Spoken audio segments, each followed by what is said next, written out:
What is up, everybody, and welcome back to another episode of Emphasis on Sports.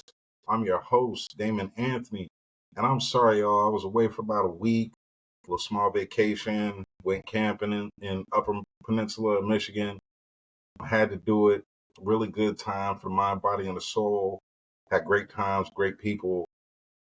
Took a long ass hike, 10-mile joint, but saw great views. Saw some bears. It was very exciting, very, very solid. But being up there, I did miss this whole preseason football weekend. Now, I did catch up on a lot of things, a lot of news, a lot of baseball news. Hey, let's get into it. Let's start off with baseball. I very rarely start off with baseball. I haven't done this since I've been doing this. But let's start off with baseball, right? So as the season cruises to an end, we have the rest of August. Then we're going to have September baseball before we head into the playoffs. Just looking at league leaders, right? We got to see what's going on. So right now, the playoff picture kind of looks as such. In the American League, the Yankees lead the East. The Cleveland Guardians lead the AL Central. And Houston leads the AL West, right? And those wild card spots.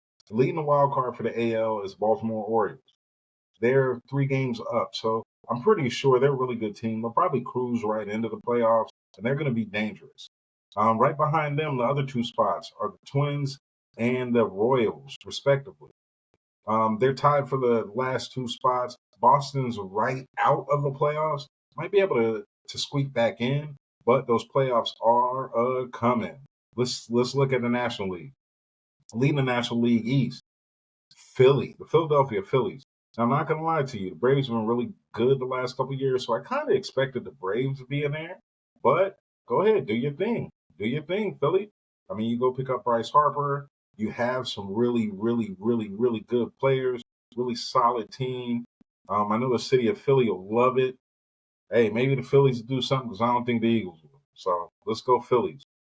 In the NL Central, the Milwaukee Brewers, the Brew Crew, they're leading. And they're looking real good, y'all. No surprise in the NL West, we're looking at the Dodgers. People throw around the phrase super team a lot, but the Dodgers kind of built that. I mean, you got Mookie, you got Shohei, you got Kershaw, Freddie Freeman. You got a lot of great damn players over there on the Dodgers, and I think everyone's expecting them to be the team representing the National League in the World Series. Now, in the National League wild card, holding that top spot, the Padres. The Padres, to me, ever since they signed up all them damn people, I believe before last season, maybe the season before, they're a little bit of a disappointment.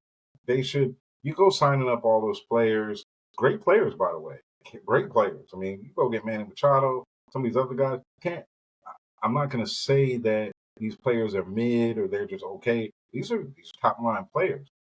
Got to see a little more out of you, Padres. Let's get to the playoffs and do something. Right behind the Padres, the Arizona Diamondbacks. Now, Diamondbacks also, that team's been good for a couple years.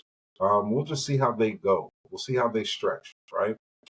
Rounding out that wild card chase, those Braves. The Braves are going to be a very dangerous, dangerous team. It's just who they are ever since the Bobby Cox days. Back with Glavine, Maddox, Smoltz, and the crew, like they're always a team that's good. They may not always be great, but they're good, and they're a team that can make some noise in the playoffs too. Now, if we're looking at who's leading for the number 1 spots in both of those leagues, now in the American League, I'm just saying, it's the Cleveland Guardians. Now I live in Northeast Ohio. I live a stone's throw from Cleveland. You can kind of call it Cleveland, right? The West Side, all that. I live out in Westlake. It would be ridiculously huge if the Guardians not only get to the playoffs, make some noise, but take the whole thing down. We'll get back to that in just a second. National League, number 1 team, number 1 spot right now, the Dodgers. Kind of could see that coming. That's where they should be. If they're not number one, then I think they're doing something wrong. But let's get back to this area in Cleveland if they happen to win a World Series. So for those of you all out there, that aren't familiar with Cleveland sports, right? This is a city who hadn't won a championship since 1964 at all in any sport until 2016 when the Cavs took it home. Now, I've happened to live in Cleveland two separate times. I lived here when they won that championship, and I live here now. So when they took it home in 2016, that's when I really learned the hierarchy of Cleveland sports, especially to the natives, right? So everyone, listen, when they won, it was the happiest place on earth, way happier than Disneyland, Disney World combined, Euro Disney when that was the thing. This place was just, it was bursting with joy. This is a absolute sports city that loves their teams, and they've been watching themselves lose or not even be competitive for a very long time. So everybody was really, really into the Cavs. They kept going to the finals, lost a couple, and finally won one. What a lot of people don't remember is in that time, the Indians, before they were the Guardians, the Indians actually made it to the World Series against the Cubs. That's who the Cubs snapped their streak to. And the things that I learned then is, all right, you got the three major teams here, right? You got the Cleveland Browns, you got the Cleveland Guardians, you got the Cleveland Cavaliers. The Cavs took it home. As much as they love LeBron when he first started, because he's a hometown guy, and they hated him when he left, they loved him when he came back, especially when he won that championship. But check this out, right? So if this is the level where the Cavs are, right? If this is how much the fans love the Cavs, way up here is where the Guardians are, right? And this is where the Guardians are, way out of the screen, way up here. You see how straight my arm is? That's the Browns. So, yes, the city did get their championship with the Cavs. Yes, the Indians, pre-Guardians, made it to the World Series. And the Guardians are looking like they may be able to go on a run. This is a real close-knit, real fun-loving team, right? Kind of remind you of a grown-ass Sandlot team. But if the Browns were to take it home, they might shut this whole city down for a couple days. I say that because when the Cavs won, so many people flew in town, be around their family, their loved ones. You had grandparents and great grandparents that had never seen this or hadn't seen this forever, had to be here to check it out, right? When that happened, I remember the day of the parade. I had a lot of people crash at my house because I lived kind of walking distance from downtown at that time. But a lot of businesses either open later, closed early, or didn't open at all. So everybody can go to the parade. So when I say they'll shut this thing down, if the Browns take home a Super Bowl, they're going to shut it down. If the Guardians take home a World Series, they're going to shut it down. From everything that I saw when the Cavs won, I explained to a bunch of friends, a bunch of people that I knew, that no matter what, if the Browns ever make the Super Bowl, I have to watch it in Cleveland. One, if they win, I got to see the joy.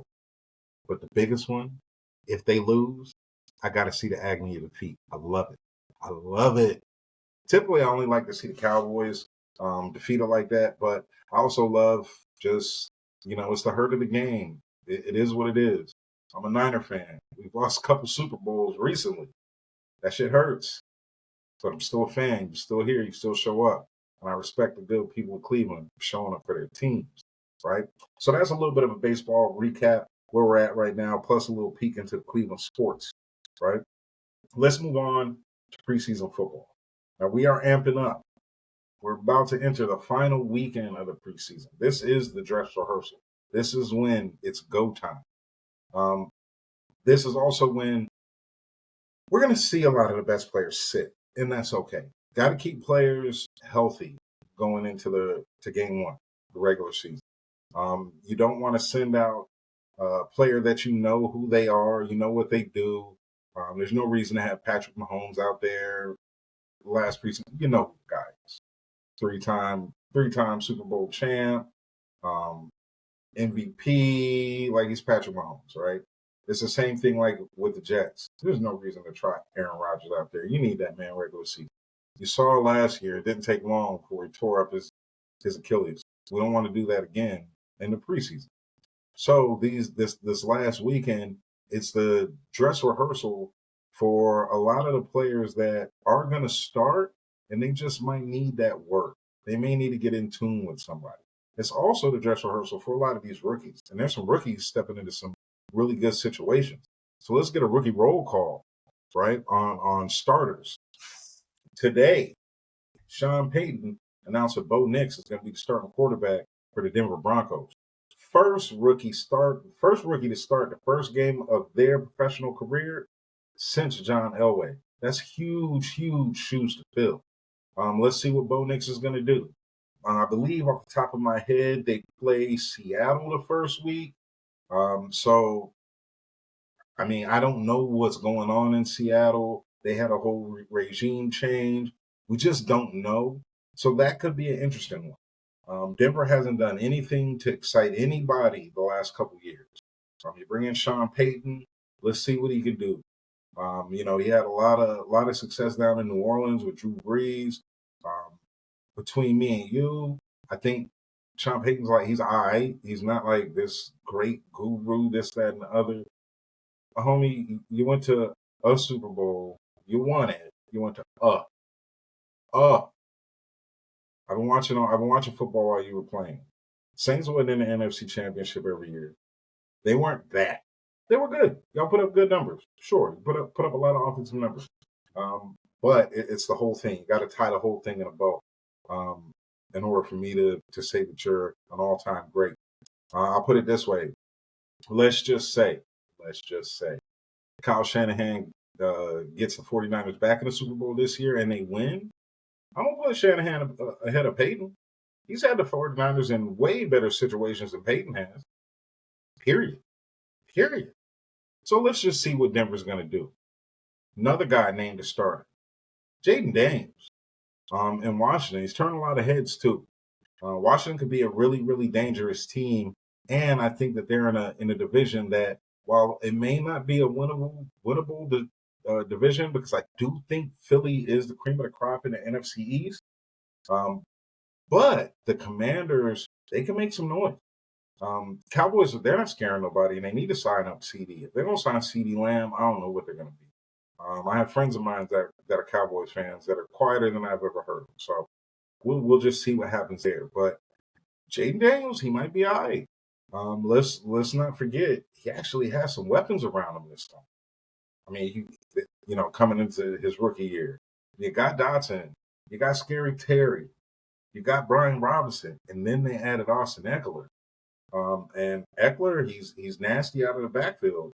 So you may actually be seeing something there. You just might. Let's see what happens with Drake May. I think Drake May probably will be the game one starter. In the Drake May situation, I actually think it would be a poor decision to start him right out of the gate. Mainly because Patriots ain't nothing. They're just not. I actually think it's a better idea to start Bo Nix in Denver than starting Drake May up in New England. One of the main reasons is, even though I do believe that Sean Payton's slightly overrated, Gerard Mayo, this is his first time. This is the first time put on a headset as the HC. That's a lot. That's heavy on anybody. So maybe maybe if you go with Brissett, somebody who can get out there and run the offense. You don't have to really worry that much about where he's sitting up here. When Drake May goes into his first game, it's going to be fast. It's going to be a lot of stuff going on, a whole lot of stuff going on. Will he have it up here? I want to say they play Cincinnati their first game, which I think Cincinnati's a 9.5-point favorite. I kind of have them covering because also, even though Gerard Mayo, former defensive star, Billy Belichick ain't there no more. And Coach Belichick, like, he knew his thing on defense. He'd slow down a lot of shit just to keep that offense active ever since Tommy left. Now you got a whole new situation. Let's see what Drake can do. Let's see what he can do. We know for sure who's starting in Chicago, Caleb Williams. So last night I got a chance to actually sit down and watch the Hard Knocks and catch up on that. Now I've said before I'm a USC guy, so I've been watching Caleb Williams while he was at SC when he won the Heisman, and then last year. So as far as skill, he's a stud.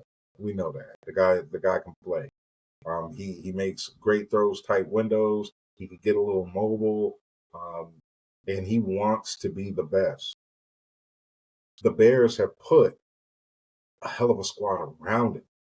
DJ Moore just signed up, biggest contract in Bears history. You got Keenan Allen on the other side. They draft Roma Dunze, right? So that's your three receivers right there. The rookie, he has some things to show, but if your rookie that you drafted at number 9 is your third receiver, hey now. You look at the tight end, Cole Kmet, who also is a native of Chicago. Dude's good. I would probably say he's a top 5 tight end. I'm gonna go number 1 and 2, kind of 1A, 1B, Kelsey and Kittle. See Sam Laporta doing his thing. Ferguson down there in Dallas. Schultz in Houston. Hey, look, Komet's gonna be right behind them guys. So maybe a top 6er, right? And then in the backfield, you got Swift. Not Taylor Swift, but you got a different Swift back there. And homie gets busy. So the Bears actually could be a good team. They really could be a good team. Yes, I know Detroit's in that division. Yes, I know Green Bay's in that division. I don't know what Green Bay is going to be. Detroit looks like they could be the real deal, but Green Bay, I got to see it. There's always been this thing about second-year starters or second-year quarterbacks. That's what Jordan Love is. We got to see it. Same thing, you look at C.J. Stroud, some of these other guys, you got to see it. Let's see what you do in the second year. Is that ego up there? Are teams figuring you out? A lot of times in all sports, when you get to that second year, now these teams got tape on them. Now they can see different things. There's been great players in my life that I've seen come out and have dynamic rookie year, and then regress a little bit the second year. Mostly because these other teams have tape. And as good as you are, you got to come a little better and be a little more prepared that second year, because now they see what you can do. They see the moves. You look at even Lamar Jackson. He, as fast as he was, he put on some pounds. He gained a little bit just to pad his body a little bit. Now he lost that weight, but even him as an MVP, he was looking for ways to get better, because now these teams are watching. They are. The reason why Patrick Mahomes does some of the weird shit that he does, I don't even say weird, some of the not normal football things that he does, behind the back passes, all sorts of stuff like that. They've seen the rest. They keep seeing the tape. Let's give them something else to watch. So I gotta see what some of these second year guys do. Other news around the league, it's just almost go time, man. You still have some holdouts. Jamar Chase, if the report's accurate, that dude asking for a lot of money. Now, he may be in the wrong place to do it, because the Bengals historically, they don't like to give up a whole lot. It's not what they do. Mr. Brown's daughter, he's holding it down now, so maybe she looks at it a little different. You got to give a lot to get a lot. Especially, you want to keep Joey B happy. You may have to throw that man some money. CeeDee Lamb, what's going on with CeeDee and Dallas? Jerry said one of the dumbest things that you could say when you got a guy who's itching for that contract and deserves it, by the way. When Jerry said he's not really, in a rush, in a hurry. Boy, you better hurry up. You better get that man going. One thing about it is, it's not like a lot of other teams. And I'm going to get to one of them in a second. The Cowboys without CeeDee Lamb, it's not it. They're not. If the Cowboys don't have CeeDee Lamb, let's just say CeeDee sits for the year, Washington will have a better record. Period. You better sign them up. Now, the other team I was talking about is the Niners. Day by day, literally every single day, all you see is the contract. Ayuk signing today. He's signing up today. We're done. We're ready. We're this. We're that. I don't know. I don't know. I'm hoping. I really am. Um, it's not even about. It's really just about, man. It's getting close to the beginning of the season. You want to see your players in game shape, not off season shape, not not running on the side field shape.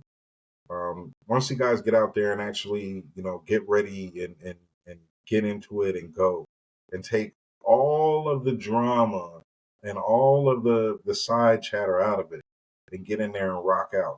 Now, I said before and I'll say it again, get your paper. Look, for all athletes, get paid what you should. These owners, they make a lot of money. These TV deals are crazy. These leagues make a ton of money. Get your paper, BA. Get your paper, BA. But let's get it done and get in there. Big Trent Williams, same thing. From what I understand, he's in Houston working his home gym. Like he's in shape. He's ready to rock and all of that. But pay the man. I believe that there's only one lineman currently that can be mentioned in the same breath of him. Penei Sewell. That being said, Niners, y'all know what it is. You got to have a silverback.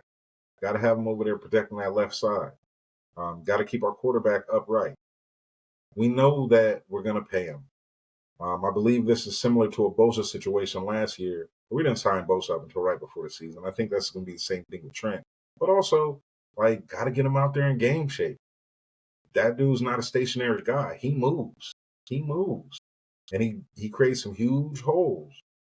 He's one of the reasons why the Niners have been as explosive as they have been. So we got to get him in there. We're also looking at the end of his career. Dude's only going to be around for a year or two more, right? It's not going to be real long. We want to get him a ring. We want to get him a ring in the red and gold. But you got to do right by him and bring him in. When you have Trent and Debo leading us on the field, dude with the boombox, there's a reason. Those guys help push the button and drive the bus. So we got to get them in.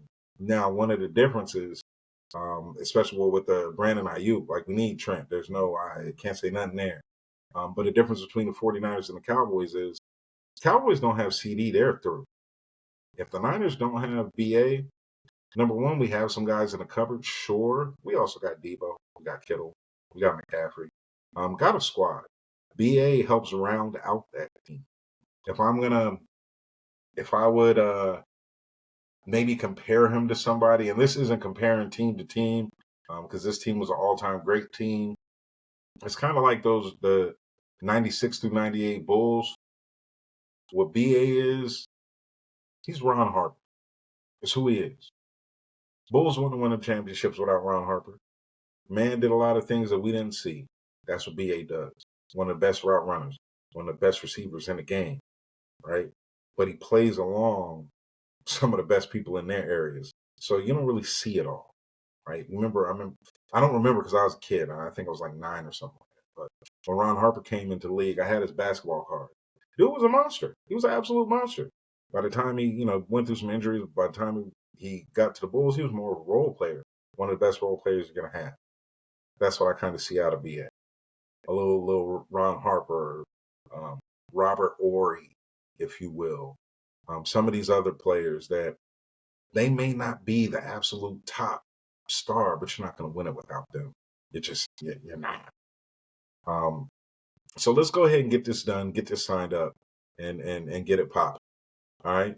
We'll talk more about football as we go, of course, about NFL. Big thing for the weekend this Saturday. College football is back. College football is back. But this time we're going to be live. College football is live from Ireland. Huge game. Florida State, Georgia Tech.